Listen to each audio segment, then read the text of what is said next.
I focus on disparities around housing status and HIV outcomes. So we are using kind of a novel multi-level categorical predictor variable of housing status to evaluate outcomes. We presented outcomes at CROI about virologic suppression, and now we're presenting here outcomes around acute care utilization using multiple measurements of both housing status and acute care utilization, urgent care visits, emergency room visits, and hospitalizations. And we mapped over a year the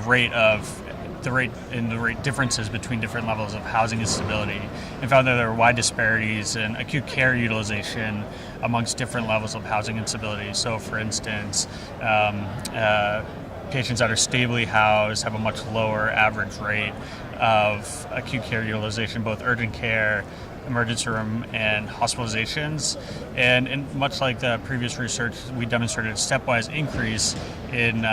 care utilization with increasing housing instability. So there's a smaller increase or disparity between patients that are temporarily housed and between patients that are temporarily housed and patients that are stably housed, and then a larger increase between patients that are literally homeless, such as living on the streets, and stably housed. And I think one of the interesting things that we're finding is that while we often understand patients that are homeless and unstably housed to be poorly retained in care, what we're missing in a lot of these evaluations is the fact that patients actually that are homeless and unstably housed are presenting for care. We're just not able to render primary care services that will benefit them in terms of long-term outcomes such as virologic suppression and other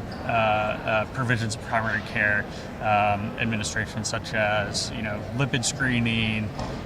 STD screening, and things like this. So I think the exciting thing about this is that we have like a very measurable point along the care continuum to intervene to improve outcomes for patients that are homeless and unstably housed. And this is generating a lot of discussion around how do we devise clinic systems, primary care clinic systems, to deliver care in a drop-in setting that's low barrier access, that accommodates patients, the care utilization patterns of patients that are homeless and unstably housed. So, for instance, having primary care services rendered in urgent care visits instead of just in scheduled primary care appointments, and also communicating and linking care better to emergency room and emergency room visits and hospitalizations, so we can better improve linkage to care or relinkage to care